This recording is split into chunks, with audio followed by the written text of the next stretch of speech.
18 previous films in the Marvel Cinematic Universe, here's everything you need to know before seeing Avengers: Infinity War. Thousands of years ago, these ice aliens invaded Norway, but they were stopped by super powerful, handsome aliens from a realm called Asgard. The ancient Norwegians were so grateful that they started to worship the Asgardians. The king of Asgard, Odin, hid a really powerful object, the Space Infinity Stone, on Earth. There's 6 of these stones, and they all have different abilities and are very important, so get used to hearing about them. Later, in 1942, a superpowered Nazi with eczema named the Red Skull finds the stone and uses it to make laser guns. Pew pew! Red Skull leads a group called Hydra, and remember them for later too. Meanwhile, Steve Rogers is a weakling with a heart of gold, but after a few super steroids and a really dangerous tanning bed, he gets superpowers and becomes Captain America. Steve leaves behind a career in show business to fight Nazis with his friends, who include his best friend Bucky, R.I.P. Bucky, Peggy, #Bring Back Agent Carter, and swashbuckling inventor Howard Stark. Howard uses vibranium, the strongest metal on Earth, to make Steve a bulletproof frisbee. Cap fights the Red Skull, who makes the classic Nazi mistake of staring too long at a celestial object, and then Steve saves the world by crashing an airplane. R.I.P. Steve. Peggy and Howard go on to found a spy organization called the Strategic Homeland Intervention and Logistics Division, or SHIELD for short. Fast forward about 70 years, and Howard Stark's kid Tony is a fun-loving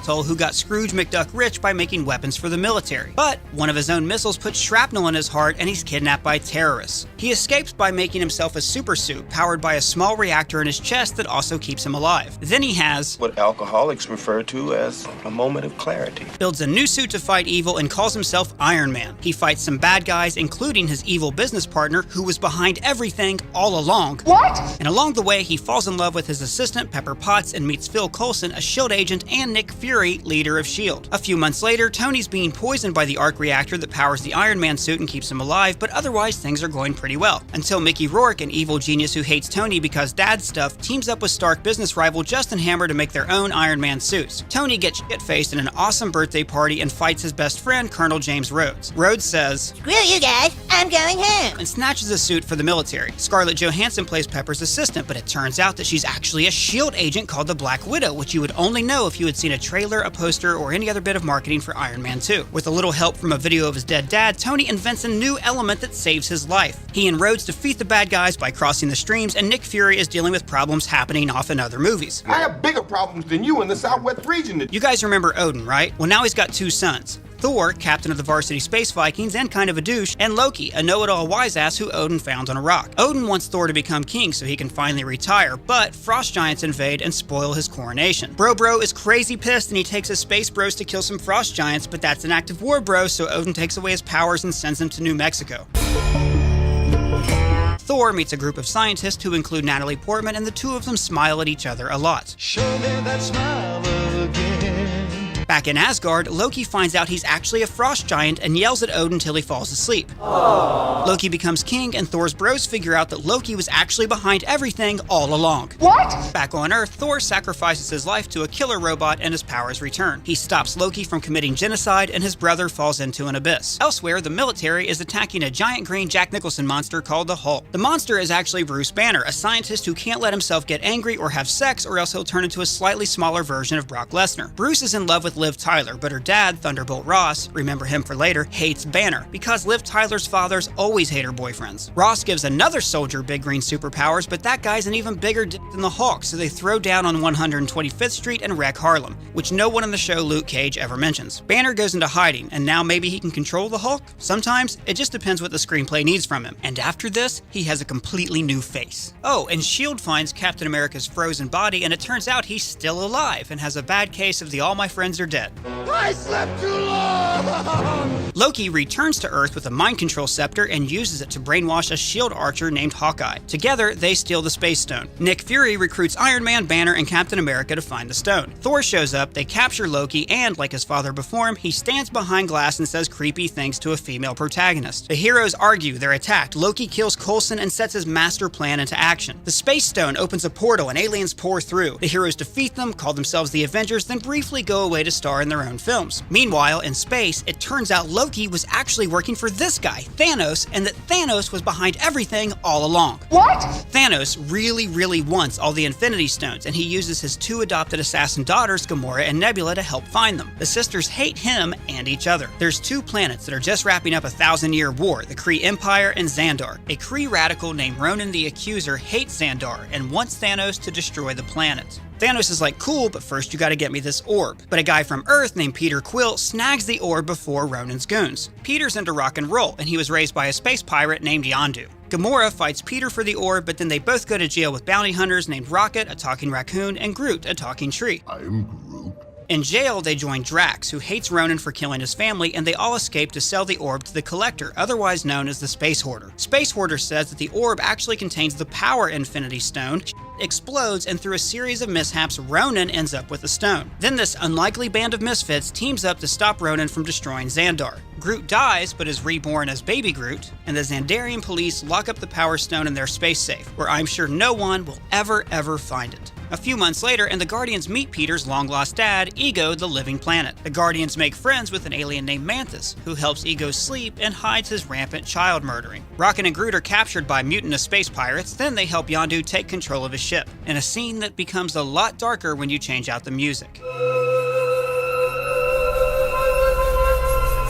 Nebula tracks down Gamora, they fight for a while, and afterwards they kinda like each other. I just wanted a sister! It turns out that Ego is a prick of a deadbeat dad who killed Peter's mom, wants to conquer the universe, and breaks his kids' toys when they don't want to help him end existence. Everyone unites to fight the giant planet, Yondu dies, and celebrity guest stars show up for the funeral. Nebula leaves to go kill Thanos, and Groot becomes a teenager. Elsewhere in space, Loki is in Asgardian jail, and Thor is finishing up a war by killing the strongest soldier on the battlefield, in a scene that's a direct ripoff from the movie Troy. And also the Bible. Jane slips through a dimensional portal and gets possessed by another Infinity Stone, this one's called the Ether, which controls reality. The Dark Elves, these ancient enemies of Asgard, want the Ether so they can throw it into a space eclipse and end the universe. Thor takes Jane to meet some space doctors on Asgard when the Dark Elves invade, kill Thor's mom, and then Thor breaks Loki out of jail and they take Jane to a deserted planet to destroy the Ether. But instead, the Dark Elves steal it, Loki dies, and Thor and Jane walk through a convenient plot hole back to Earth. There, they team up with their science friends to drop a ship on the Ninth Doctor, and everyone is saved. Thor turns down the throne of Asgard so he can make out with his girlfriend, the Asgardians give the Space Hoarder the Ether, and it turns out that Loki is alive and pretending to be his dad. It's a good thing his mom's dead, right? Meanwhile, back on Earth, Captain America is working for S.H.I.E.L.D. alongside Black Widow, and things seem to be going fine until Nick Fury is fake assassinated by a covert operative called the Winter Soldier. Meanwhile, Robert Redford, head of the World Security Council, wants Captain America arrested. So Cap and Black Widow go on the run and make friends with Sam Wilson, an Air Force vet who uses robot wings to fly. They find out that S.H.I.E.L.D. has been infiltrated by Hydra, and they're going to blow the hell out of the world with flying aircraft carriers. Then it turns out that Robert Redford was actually behind everything all along. What? Not only that, but Cap's best friend Bucky is alive and was brainwashed to become the Winter Soldier. In the end, Cap brings down S.H.I.E.L.D., Nick Fury fakes his own death, and Bucky goes on the run. Out on the West Coast, Tony has PTSD from nearly dying in outer space. He spends all his time in his basement building new suits until a terrorist named the Mandarin blows up his house. Then Tony goes to Tennessee to charge up his suit and reluctantly mentor the kid from Jurassic World. After some sleuthing, he finds out that the Mandarin is actually an actor and that Guy Pearce has been behind everything all along. What? Tony, Rhodey, and Pepper beat up Guy Pearce, save the president, and Tony quits being Iron Man, bringing his story to a satisfying conclusion. Nah, I'm just kidding. He's back for the next Avengers movie when the team is taking down a Hydra base and recapturing Loki's scepter. Hydra used the scepter to give superpowers to Wanda and Pietro Maximoff. Their powers are: he's fast and she's weird. Tony uses the scepter to give life to a murderous artificial intelligence called Ultron. Ultron recruits the Maximoffs, Wanda gives the Avengers freaky visions, and Iron Man stops a Hulk rampage with super special armor. Then everybody has a sleepover at Hawkeye's house while Thor takes some space peyote and has a vision in a cave. Ultron breaks open Loki's staff to reveal the Mind Stone, another one of the Infinity Stones. He uses the stone, some vibranium, and artificial tissue to create a new body for himself, which the Avengers steal. I stole the baby! Wanda and Pietro learn the evil robot is actually an evil robot, and they join the good guys. The Avengers bring the body to life, and now it's called the Vision, and they all team up to stop Ultron's evil army from destroying the world. Pietro dies, Hawkeye, Tony, and Thor leave the team, and Hulk goes into space, and oh yeah, he and Black Widow are kind of a thing now. But he leaves, so it doesn't matter. So now there's a new team of Avengers, with Vision, War Machine, Wanda, and the Falcon all joining up. But not soon after this, Falcon gets in a fight with a new superhero named Ant-Man, whose superpower is to shrink down and talk to ants. His real name is Scott Lang. He's an ex-con computer hacker who just wants money to pay his child support. I just want my kids back.